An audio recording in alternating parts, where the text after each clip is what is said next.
और कांग्रेस की लोकसभा एमपी कुमारी शैलजा जो हैं उनका भी एक बयान सामने आया है जिसमें वो कह रही हैं कि सभी को मिलकर ये चुनाव लड़ना होगा। इसी के साथ ही मुख्यमंत्री के चेहरे को लेकर भी उन्होंने अपनी बात रखी, जहां उनकी तरफ से ये कहा गया कि चुनाव नतीजे के बाद हाईकमान तय करेगा कि आखिरकार मुख्यमंत्री कौन होगा। भाजपा के दावों को लेकर के कुमारी शैलजा ने बात रखी तो कहा कि हरियाणा की जनता बदलाव का मूड बना चुकी है और हरियाणा की जनता अब बदलाव चाहती है। भाजपा के सपने सिर्फ सपने ही रह जाएंगे। तमाम बातें कुमारी शैलजा की तरफ से कही गई हैं। क्या कुछ कहा, जरा सुनिए।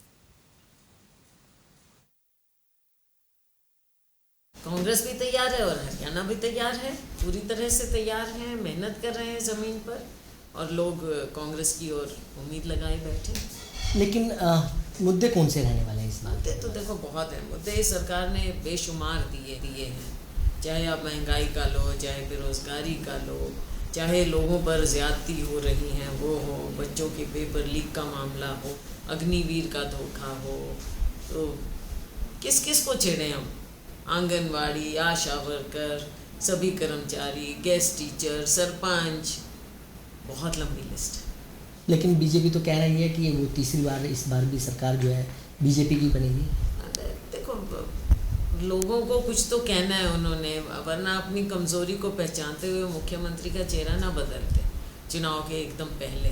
तो वो जान गए हैं कि उनकी कमज़ोरी आ चुकी है, 10 साल हो गए, अब लोग नई सरकार कांग्रेस की बनाए।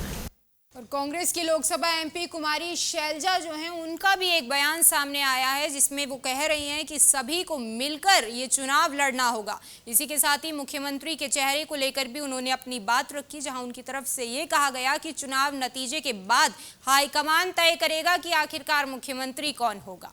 भाजपा के दावों को लेकर के कुमारी शैलजा ने बात रखी तो कहा कि हरियाणा की जनता बदलाव का मूड बना चुकी है और हरियाणा की जनता अब बदलाव चाहती है। भाजपा के सपने सिर्फ सपने ही रह जाएंगे। तमाम बातें कुमारी शैलजा की तरफ से कही गई हैं। क्या कुछ कहा, जरा सुनिए। कांग्रेस भी तैयार है और हरियाणा भी तैयार है, पूरी तरह से तैयार हैं, मेहनत कर रहे हैं ज़मीन पर और लोग कांग्रेस की ओर उम्मीद लगाए बैठे। लेकिन मुद्दे कौन से रहने वाले हैं इस बात? मुद्दे तो देखो बहुत हैं। मुद्दे सरकार ने बेशुमार दिए हैं, चाहे आप महंगाई का लो, चाहे बेरोजगारी का लो, चाहे लोगों पर ज़्यादती हो रही हैं वो हो, बच्चों के पेपर लीक का मामला हो, अग्निवीर का धोखा हो, तो किस किस को छेड़े हम? आंगनवाड़ी, आशा वर्कर, सभी कर्मचारी, गेस्ट टीचर, सरपंच, बहुत लंबी लिस्ट है।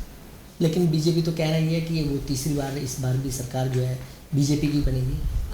देखो लोगों को कुछ तो कहना है उन्होंने, वरना अपनी कमज़ोरी को पहचानते हुए मुख्यमंत्री का चेहरा ना बदलते चुनाव के एकदम पहले।